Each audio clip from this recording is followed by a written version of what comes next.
Alors, je vais demander à Arthur Sain de bien vouloir mettre l'élément vidéo, à la suite duquel nous allons commencer la session de débat contradictoire.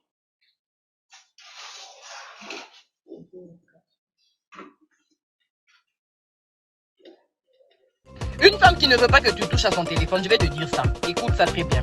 Une femme qui ne veut pas que tu touches à son téléphone, une femme qui met à tout moment son téléphone sous mode vibreur, silencieux, mode éphémère, qui retourne à tout moment son téléphone est à tout moment dans le sac, elle te trompe. Ok? Elle te trompe, d'accord? Versus, rendez-vous le 13 août 2022 à 14h à AET Toastmasters Club. Le décor est déjà planté. Est-ce que vous voulez qu'il revienne sur l'élément vidéo ou je pense qu'on a tous compris? Ok, pas de main levée, donc je suppose qu'on a tous compris. Donc, on se succéder, donc, non pas à celui près, mais chacun à sa place, les différents orateurs répartis en deux équipes. L'équipe 1 estime que la dame dans l'élément vidéo n'a pas tort. Et cette équipe est composée de Sylvie Liefol, Fanta Yeo, Otiti Bruno et Cheikh Ahmed. La deuxième équipe, quant à elle, estime que la dame dans l'élément vidéo a tort. Et ceux qui seront les défendeurs de cette thèse sont Sarah Ouattara, Salimata Kansai, Madame Ando et Carole Coupeau. Alors je vais demander, les équipes sont déjà constituées. Les équipes sont déjà constituées. Pour gagner du temps, je ne vais pas vous demander de venir au lutrin, mais chacun va à sa place se lever et en 1 minute exposer son point de vue sur l'élément vidéo qui vient d'être diffusé. Alors on va commencer par l'équipe 1. L'équipe qui estime que la dame dans l'élément vidéo n'a pas tort. Je vais demander donc au Toastmaster Sylvie Liefol de bien vouloir se lever et en 1 minute de nous donner les arguments pour lesquels la dame n'a pas tort. Avant qu'il ne prenne la parole, je demande à Sarah Ouattara de se préparer parce qu'elle fera la réplique. Ceci étant, vous avez la parole. 2 mots, chers Toastmasters, avant de commencer ce débat. Je suis un peu surpris que nous tenions un tel débat à cette heure de la journée, puisque la traîtrise fait partie des choses sombres, donc à partir à la nuit. Et il n'y a pas plus sombre, comme mon pantalon, voyez vous-même, celui qui s'adonne à la tromperie. Il n'y a pas plus blanc, comme ma chemise, celui qui est honnête. Ce jeu de mots entre mon pantalon, ma chemise, je dirais même mes bretelles, est encore inaccessible à la partie adverse, qui elle encore patauge dans l'erreur.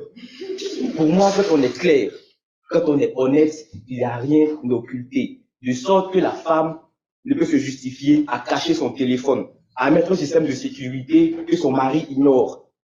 En fait, pour l'anecdote, les systèmes de sécurité ont été faits par les concepteurs afin de protéger les données contre des personnes étrangères.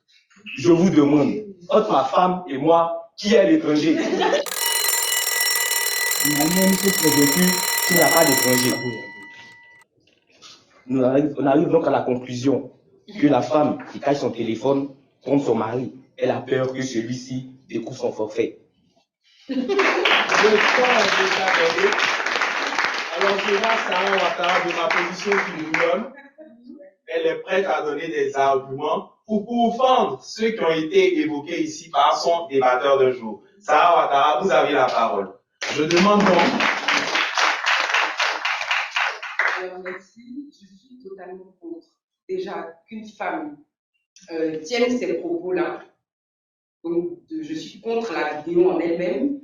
Et ce qu'elle dit est encore plus grave parce que tout rapport, à mon avis, à sa part de chacun a son jardin secret, que ce soit en amitié, en amour ou en famille, chacun a droit à avoir son jardin secret. Donc pour moi, une femme qui cache son téléphone ne trompe pas forcément son mari. Elle a des choses qu'elle ne voudrait pas peut-être qu'il sache, sachant que tout ne doit pas se savoir. Donc voilà, pour moi, chacun a droit à son jardin secret, peu importe les relations qu'on a avec. Verrouiller son téléphone est très légitime et n'y a aucun problème. D'accord, je retiens donc la notion de jardin secret.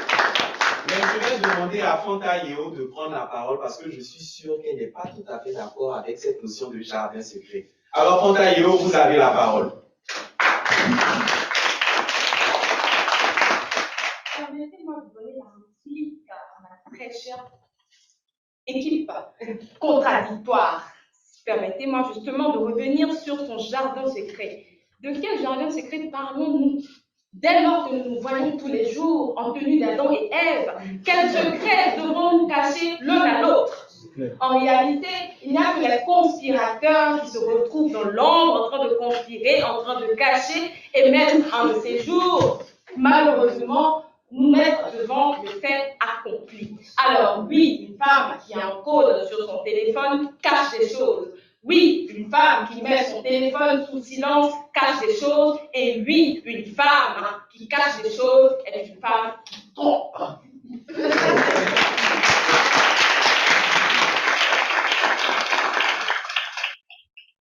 Conspiration est le maître mot de son argumentation. Avant d'appeler donc Salimata Kansai pour la réplique, il faudrait que je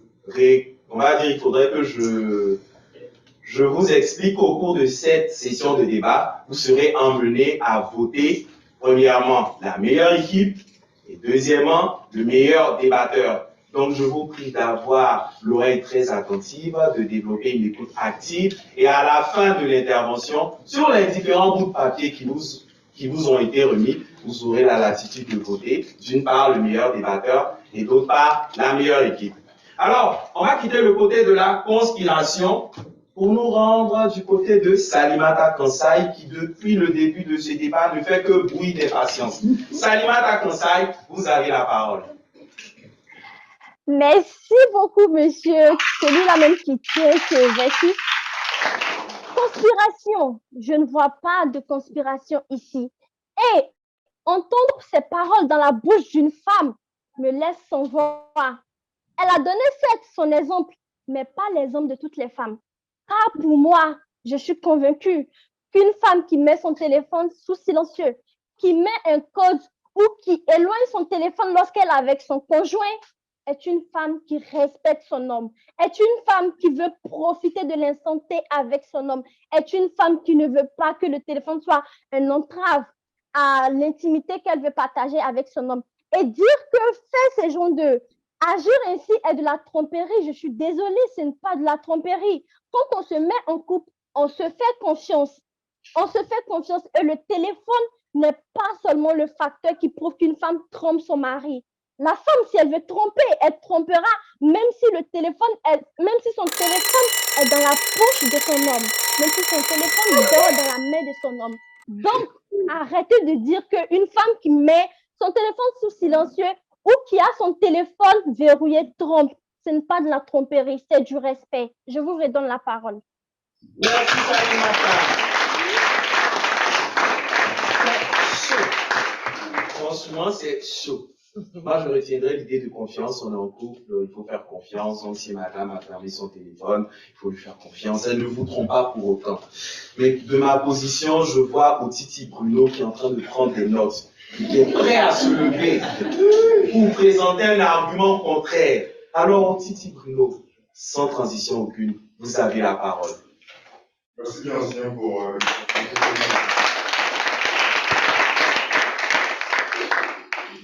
je veux juste rester en fait, j'appartiens à l'autre bord. Ah, voilà. Dissimuler renvoie à des pratiques comme le mensonge des cachotteries, je vais y arriver, j'en passe des murs.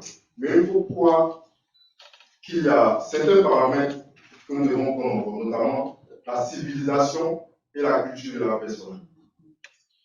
Si vous épousez, je dirais, une Européenne qui a des civilisations différentes des nôtres, ben, vous devez quand même faire fi de beaucoup de choses et accepter le fait qu'elle, selon elle, verrouille son téléphone ou dissimule son téléphone.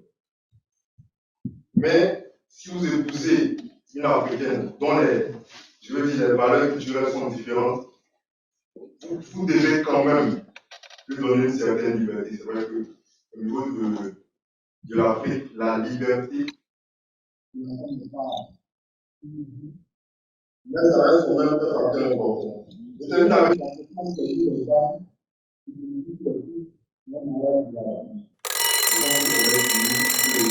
le temps est parti. Voilà, mais on applaudit pour lui.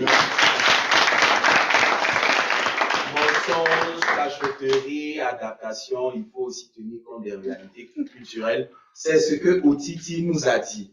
Mais j'aimerais savoir, est-ce que Madame Ando est d'accord avec ce qui vient d'être dit?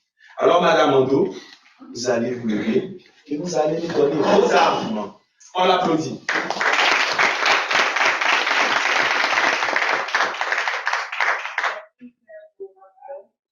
Je voudrais dire qu'une femme qui utilise son téléphone ne veut pas forcément dire qu'elle trompe son mari. Elle est peut-être ne veut pas partager certaines choses de sa vie avec son conjoint. Est-ce que vous devez être encore un peu plus explicite là? Oui, ici on parle. Pour reprendre, on va dire une pensée devenue populaire ces derniers jours, vous allez me donner l'autorisation d'Armérienne. Parlez là, on ne paye pas. Alors, allez-y, parlez, donc nous vous écoutons. C'est parce que c'est la première fois, donc je ne me suis pas arrêtée du tout. D'accord. Allez, on va continuer.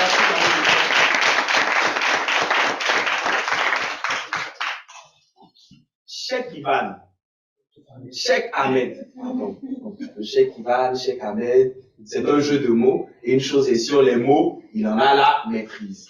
Alors je pense que c'est le dernier intervenant de l'équipe qui estime que la dame qui cache son téléphone à son mari n'a pas tort. Donc, Cheikh Ahmed, nous vous écoutons. Ok, bonsoir à tous. Je souhaiterais déjà expliquer que ne pas s'être préparé en toute courtoisie, bien sûr, ce n'est pas un argument à la partie moi si je ne suis pas préparé. Eh bien, j'ai entendu par deux fois confiance. Mais j'ai lu sur les murs de l'EFPT que la confiance n'existe plus depuis que l'eau coule de poisson. On se marie certes parce qu'il y a forcément un certain niveau de confiance, mais il n'est jamais à 100%. On se marie pour le meilleur et pour le pire, pour le meilleur et pour le vrai, mais surtout pour le meilleur et pour le pire. Le téléphone ne peut pas venir s'imposer comme une scie pour séparer deux personnes qui ont décidé de s'unir pour la vie. Voilà. Nous sommes, mon groupe et moi, nous sommes contre le fait de continuellement cacher son téléphone, pas le fait de le verrouiller simplement s'il y a bien le moyen de verrouiller un téléphone, il y a des raisons comme Mario. Mais le fait de continuellement le cacher, toujours le garder sous silence, toujours le retourner par son mari, il y a quand même un petit sourage, il y a quand même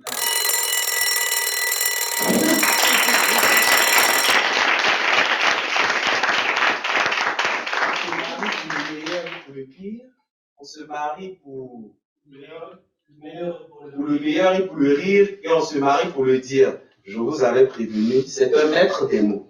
Alors, notre dernier intervenant, on va dire qu'on réserve le meilleur pour la fin, notre dernier intervenant, c'est Carole Coupeau. Alors, Carole va nous dire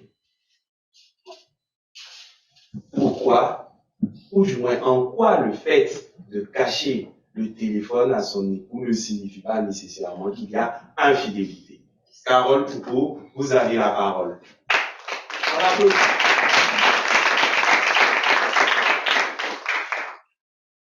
Une femme qui dissimule son téléphone ne trompe pas forcément son mari. L'idéal pour vivre en couple est de respecter son autonomie, tout en respectant celle de l'autre. Le fait de dissimuler son téléphone ne veut pas dire que ce dernier ou que cette dernière trompe son mari. Tout simplement parce qu'elle a le droit d'avoir son jardin secret, elle a le droit d'avoir des sorties en filles, et après, quand elle retrouve son mari, ça sera un moyen pour qu'elle puisse lui expliquer ce qu'elle a eu à faire avec ses amis. Le jardin secret est quelque chose qui doit être privilégié dans un couple. Parce que le fait d'être toujours franchement, ça rend agressif.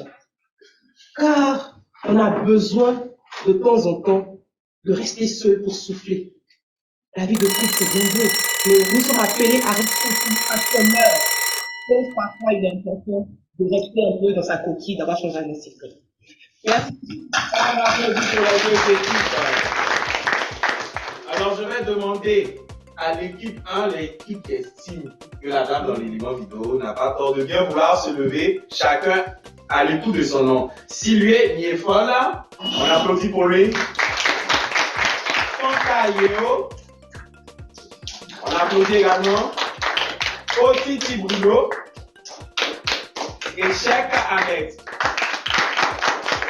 Donc voici les membres de l'équipe 1 et c'est l'équipe qui estime que la dame n'a pas dans l'élément vidéo n'a pas tort. Vous pouvez donc vous asseoir.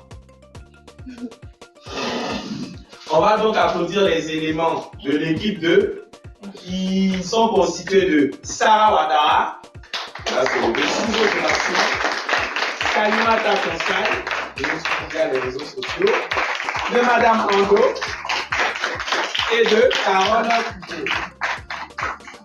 On applaudit toujours. Vous pouvez donc vous asseoir.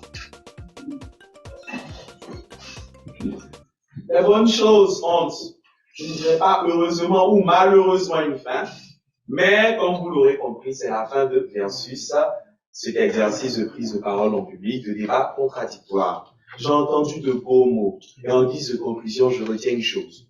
Conspiration, jardin secret, conviction, mensonge, cachotterie, adaptation, la confiance qui n'exclut pas le contrôle, l'autonomie, bref. Voici tant d'arguments qui ont été soulevés ici par nos différents débatteurs. Moi, je suis sûr d'une chose. Nous ne pourrons pas atteindre la clé de ce débat ici au cours de cette session. Alors, je vous demande de noter, de prendre note et de continuer, pourquoi pas, ce débat au cours de ce cocktail qui aura lieu à la fin de la session et pourquoi pas à la maison. Je vous remercie. Monsieur le